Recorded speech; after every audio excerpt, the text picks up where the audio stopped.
Dengue జ్వరం వచ్చింది, platelets పడిపోయినాయి, లక్షలు కావాల్సి వస్తుంది. అలాంటి దుస్థితి మనకు రాకుండా ఉండాలంటే మన ఇంట్లో చదువుకునే వాళ్ళం మనమే కాబట్టి మన పేరెంట్స్ని మనమే ఎడ్యుకేట్ చేయాలి. వెళ్ళిన వెంటనే చుట్టుపక్కల ప్రాంతాల్లో నీటి నిల్వ ఉన్నటువంటి మురుగు ప్రాంతాలు ఏమైనా ఉంటే వాటిని శుభ్రం చేసుకోవాలి. అలాగే వాష్రూమ్స్ని శుభ్రం చేసుకోవాలి. అన్నం తినే ముందు, తినిన తర్వాత శుభ్రంగా చేతులు వాష్ చేసుకునే విధంగా మన పెద్దోళ్ళని కూడా మనం ఎడ్యుకేట్ చేయాలి.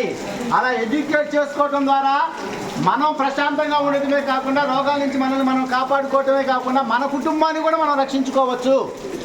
మన వాళ్ళకి ఎక్కువ మందికి నిరక్షరాస్యులు తల్లిదండ్రులుగా ఉండటం వల్ల వాళ్ళకి సరైన అవగాహన లేకపోవటం వల్ల ఎక్కువగా అపరిశుభ్రతని మనకి ఎక్కువ అయ్యి మనకి ఎక్కువ వ్యాధులు వస్తూ ఉంటాయి.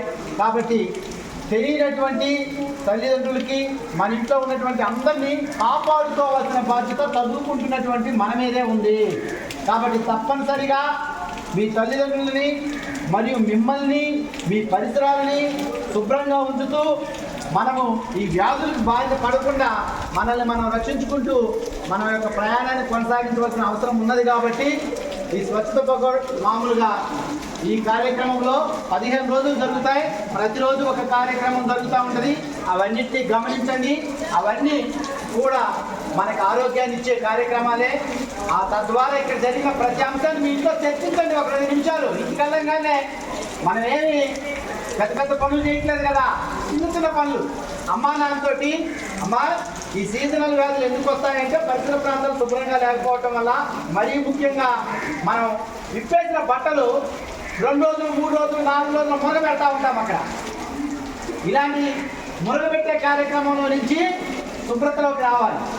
ఆ శుభ్రతను మీరే తీసుకోవాలి. అంటే ఫస్ట్ లీడ్ మీ ఇంట్లో ఫస్ట్ లీడ్ మీరే తీసుకోవాలి.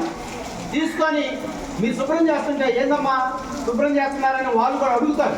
అప్పుడు వాళ్ళు కూడా కొంత తెలుసుకుంటారు. ఆ తెలుసుకున్నది మనకు ఉపయోగపడుతుంది. డబ్బులు ఊరకనే రావు. ఒక ముసలాయన చెప్తా ఉంటాడు, ఊరకనే రావని. అడ్వర్టైజ్మెంట్ ఓపెన్ చేస్తే లలిత జ్యువెలరీస్లో ఏం చెప్తాడు? కాబట్టి ఇక్కడ కూడా మనకు డబ్బులు ఊరికే రావు, జబ్బులు.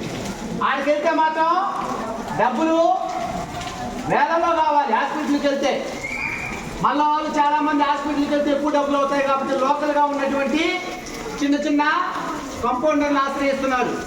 తద్వారా ఇంకా ఆరోగ్యం దెబ్బతినేదానికి ఎక్కువ అవకాశాలు ఉంటాయి. ఏది ఏమైనప్పటికీ మీరు మీ తల్లిదండ్రులను ఎడ్యుకేట్ చేయాల్సిన బాధ్యత ఫస్ట్ మీరే తీసుకోవాలి. ఆ విధంగా మనల్ని మనం రక్షించుకుంటూ, మన కుటుంబాన్ని రక్షించుకుంటూ, మన గ్రామాన్ని, తద్వారా మన దేశానికి మనం స్వచ్ఛమైనటువంటి భారతదేశాన్ని అందిద్దాం. ఈ అవకాశం ఇచ్చినందుకు ప్రధాన ఉపాధ్యాయులు గారికి ధన్యవాదాలు తెలియపరుస్తూ సెలవు తీసుకుంటున్నాం. ఇంకా నెక్స్ట్